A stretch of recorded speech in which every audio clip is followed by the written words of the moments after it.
beautiful?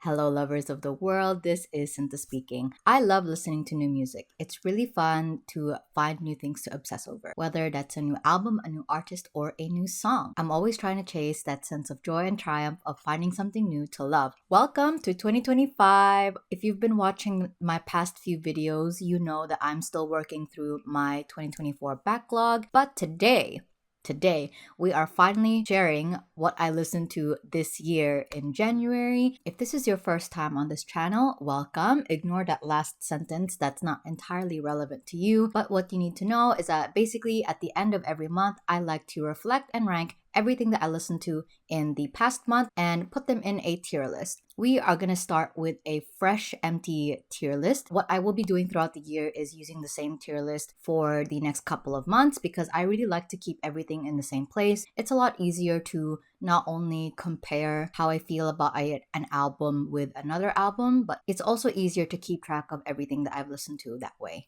especially in a year. So before we get started, let me explain my tier list ranking system. The highest tier we have is year-end list material. This tier is specifically for releases that came out in 2025. This is a way for me to keep track of all of the new projects that I really enjoyed and a reminder to myself to look back on these releases when the time comes at the end of the year. Only releases that came out in 2025 are allowed because those are obviously the only ones that I can consider. Meanwhile, the other tiers, any album can be put in. So the albums on this tier are pretty much self-explanatorily albums that I really enjoyed and feel that have some kind of longevity. The tier below that is called French Toast. This is basically the highest an album can be if that album was not released in 2025. This is basically any album that I found just perfectly enjoyable or was sufficiently impressed by. So while this can be the highest an album can be placed in if that album was not released in 2025, this is also where I would put albums that even though I really enjoyed and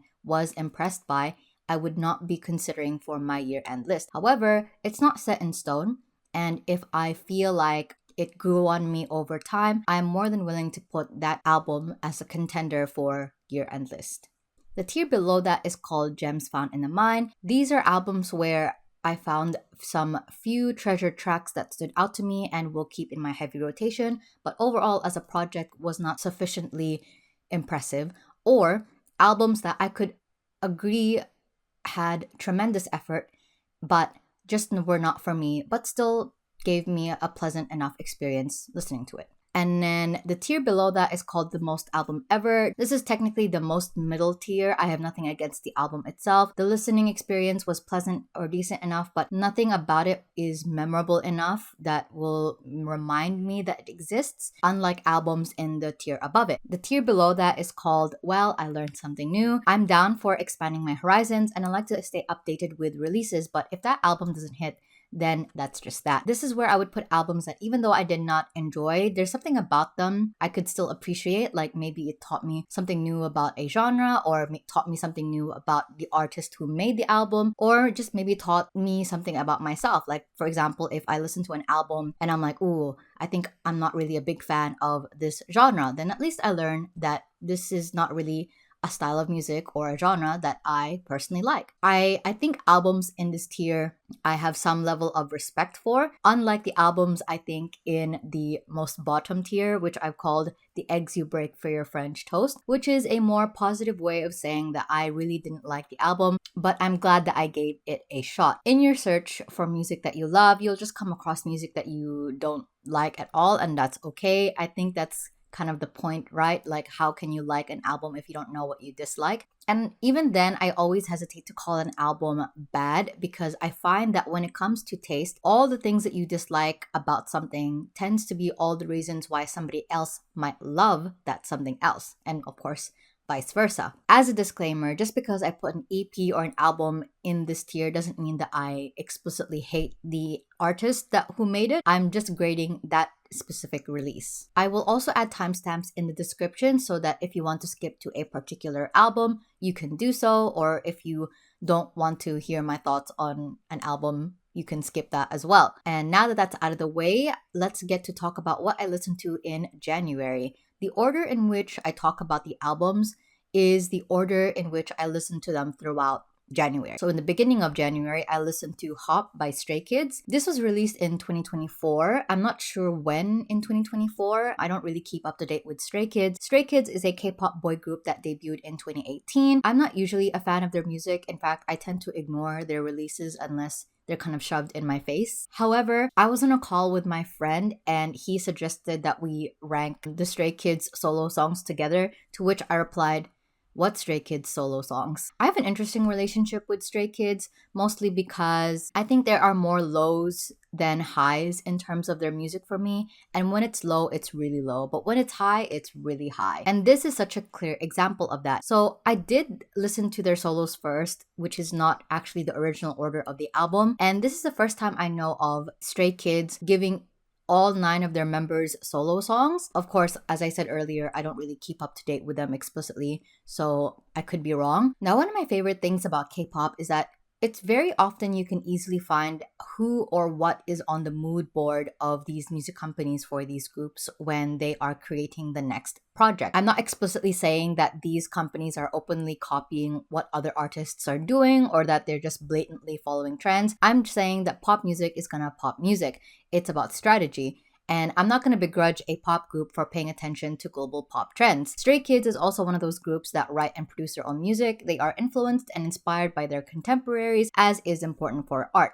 For example, Bangchan's solo song Railway immediately conjures up The Weeknd for me. This angsty, tortured pop trap beat and the lyrics being about a breakup, which I'm not entirely sure is a hypothetical breakup or a real breakup. Personally, the song isn't really for me, but I can at least respect it, which is more than I can say for a lot of the other solos of the album. I did not like majority of them, except for Han's solo, Hold My Hand, and Sungmin's solo, As We Are. Having this many solos just makes for a very disjointed project overall because there's obviously no cohesion to the album and there's no thematic element that kind of ties everything together. But I think I can forgive Stray Kids for that in this instance because so many of their albums in the past have tried to navigate having 9 members on a group anyway. So I think I can just let them live for just one moment. Meanwhile, what little group songs there actually are on the album, I still wasn't a big fan of. As I said, I'm not really a big fan of Stray Kids' music. For example, Walking on Water just reminds me of NMIX's song See That, which I actually would rather listen to over this. So in that sense, why would I listen to this if I can listen to a group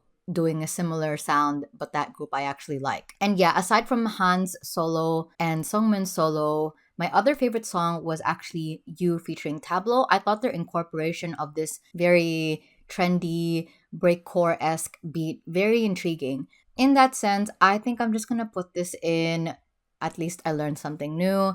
And then I listened to SOS Deluxe Lana by SZA. This was released in December of 2024. SZA is one of the best songwriters of the decade. Go argue with The Wall, do not argue with me. This is the long-awaited third studio album from SZA, except it's not really an album. It's like a deluxe version of her last album, SOS, which was released, I think, I want to say 2022 or 2023. The first half of the album is 12 new songs. It's low-key giving Tortured Poets Department anthology, and the rest of the album is SOS. So personally, I would have just released a completely separate album at this point, but who am I to argue with Queen SZA? I genuinely don't know why she did that. If somebody knows why, what kind of strategy she's trying to pull, let me know in the comments. But I'm genuinely so confused why. Because usually when people do deluxe albums, they would just put a few new songs, maybe maximum 3 or 4. But 12 songs is a lot. I mean, the only person that has done that is literally Taylor Swift. I was thinking, is she pulling a Taylor Swift right now? Is this gonna be the norm for the Western pop music industry? I mean, it's harmless, but it's just so odd to me. It's odd when Taylor does it. It's odd when SZA does it. I have not listened to the entire thing in one sitting because that is close to 2 hours and I don't want to do that. I'm sure the experience of listening to both parts will strengthen the themes there and flesh out the stories that she introduces in the text, but a 2-hour runtime is just a bit too much for me. My favorite songs are BMF, Scorsese Baby Daddy. I love that song. I'm a crash out, baby, don't slow me down.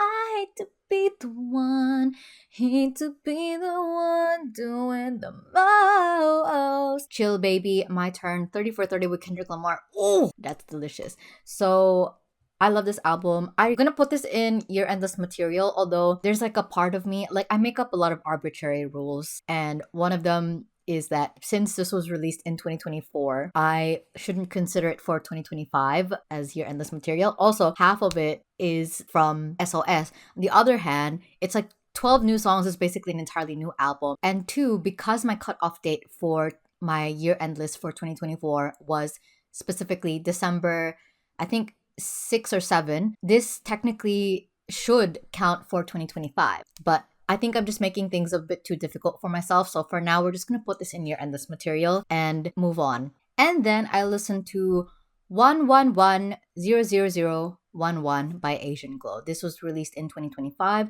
Asian Glow is a shoegaze musician from South Korea, and this is his third solo studio album. He is a machine in terms of output. There was actually some talk about him retiring Asian Glow as a project last year, and that's why everybody was quite surprised when he released this new one. Instead, he had been releasing other albums under different names, and he had released 2 albums with his band Fog, and now he's starting off the new year with a brand new fresh album. I don't know how he does it, but I honestly really love this. I listened to this while I was going for a night walk around Wellington when I was down there for a conference. I honestly love all the songs in the album, but it is undeniable that the song that I keep coming back to the most is Camel 8 Strike. I'm gonna put this in Year Endless Material. And then I listened to Disambiguate by Lara. This is released in 2025. Lara is a shoegaze band based in Manila, Philippines, which is the country I am from. I discovered this band because I happened to be following the Instagram account of their record label, Calm Lake Records, and they had been posting about the band's debut album, and I gave it a listen and I was pretty impressed by it. Every second song had lyrics, and interestingly enough, the lyrics were in English, but that's not super surprising considering the Philippines' culture and history, but it is something I did take note of. The other songs were all instrumentals, and honestly I thought it was just pretty straightforward shoegaze, but there are some traits about the project that point to a pretty eclectic repertoire in the future. I'm specifically thinking of the track Peaks, which is a really interesting electronic, I think drum and bass, correct me if I'm wrong, track which samples meme songs or like internet sounds throughout the track. So it's clearly an exercise in post-irony, which I just found very intriguing. The last track, Forget or Forge bracket T, also aligns more closely with slacker rock or slowcore even, but it sort of reminds me of the singer-songwriter indie rock sound that you can kind of find in OPM, just a little bit, but I think maybe it's because I'm thinking about this band in a Philippine context. That's why I made those connections. It's a very promising debut. I didn't immediately click with their music, but I think I am just really looking forward and very excited about the band's future. So I'm gonna put this in Gems Found in the Mind. And then I listened to Band Aid by Day6. This was released in 2024. Day6 is a South Korean rock band from JYP Entertainment. They have been active since 2016 and I have been following them loosely since then. I am attending Day6's concert in Auckland later this April. So this is me trying to familiarize myself with their very large discography. This is one of the 2 albums that they released in 2024 and I found it to be very enjoyable but not too memorable, in the sense that the songs were great but none of them were immediate favorites, especially considering their very large discography. The tracks that I liked best were Monster, Meltdown, and She Smiled. Directly after that, I listened to Sunrise by Day6 again. This was released in 2017. Yeah, this was released in the second year of their activity and basically cemented them in the hearts of K-rock lovers everywhere, especially with their most popular song, You Were Beautiful or Yeposo. But even without that banger of a song, I think this is easily one of their best albums. I think this is when they really showed to the world their flavor of like exhilarating, thrilling, fun, but emotional and very emotive pop rock, and it's just really enjoyable. My favorite songs are Lean on Me, I Smile, I Would, Goodbye Winter, but like yeah, the whole album is really good. So I'm gonna put this in French Toast. And then I listened to Decide by Dijo. I think that's how you pronounce it. Dijo is the professional stage name of the actor Joe Keery. You may know him better as that guy from Stranger Things. This is his second studio album. I bought tickets for this year's Laneway Festival in Auckland this coming February, which is actually, as I'm filming this, less than like 4 days away. So I was making my way through the lineup and just familiarizing myself with who is performing, because aside from, Charli XCX, my absolute favorite pop star ever, Clairo, Beba Doobie, and Remy Wolf, I feel like I wasn't super familiar with the other performers, even though I've heard maybe one or two of their songs before. And that's basically the case for Dijo. I've never listened to any of his projects in full, but I have listened to End of Beginning, just like the millions of people on this planet, and I honestly really like that song. It makes me really mournful of the past, and I think he managed to convey that sense of dread at the fact that you can't go back, the version of the city that you are most familiar with. And it's like a feeling that I think a lot of people could relate to or will eventually experience. And I think that's why the song blew up the way that it did. So I not only like that song, I think it deserved, I genuinely am so glad that it blew up, because I think it's the kind of song that everybody needs, or like it's the kind of song that everybody needs, like this kind of thing, pop song, because it is a pop song that everybody knows but everybody can relate to. And that's like the perfect equation for the most amazing like moment in a live performance, because everyone's gonna start singing the song along with you, and it just makes me so excited to think about it. Just thinking about it makes me so happy. However, when I listened to the rest of the B-sides of the album, I quickly realized that this album wasn't not for me. It's not even that End of Beginning like tricked me into thinking that the rest of the album was gonna sound like it. I just feel like, I don't know, like every other track just doesn't live up to what End of Beginning does, because End of Beginning is so magical and mind-blowing that it's kind of hard to follow up on that with any other song on the album. Or maybe it's just that this genre of psychedelic pop rock doesn't really hit for me, but maybe I'll feel differently about the songs when I see them perform live. But for now, I'm just gonna put this in the most album ever.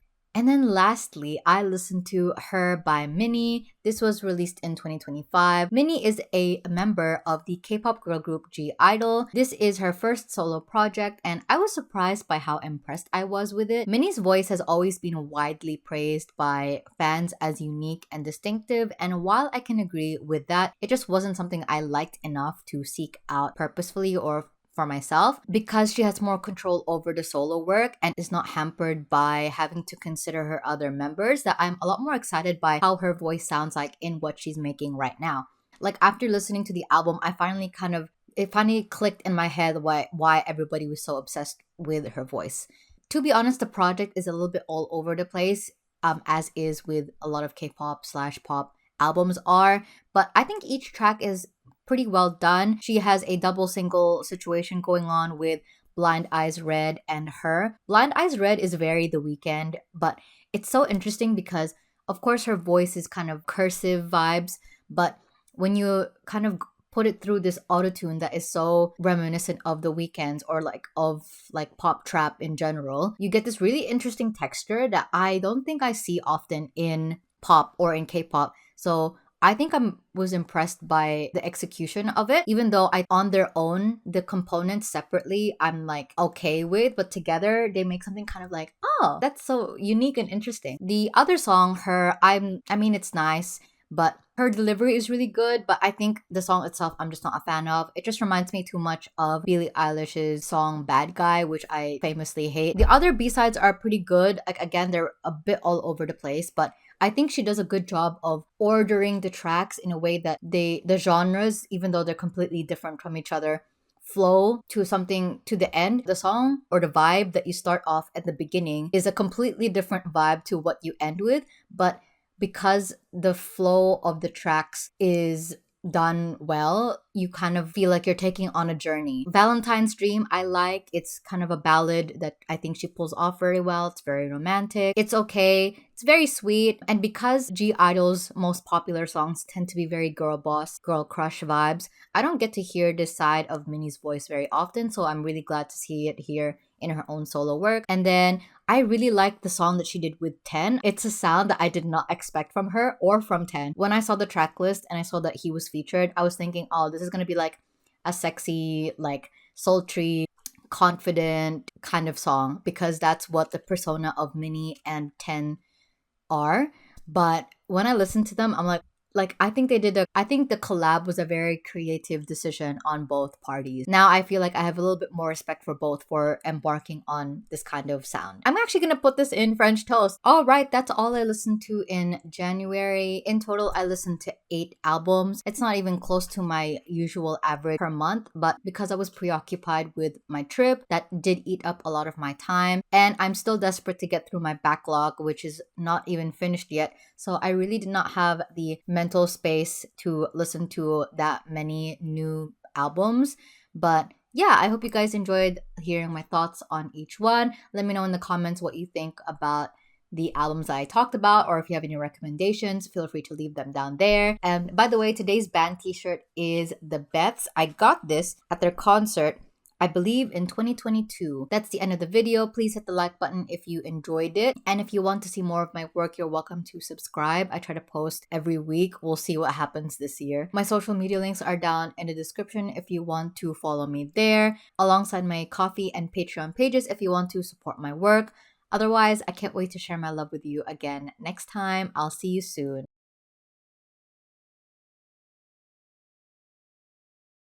On the line, just as I suspected, no one really gets over me. I'm unaffected. Why?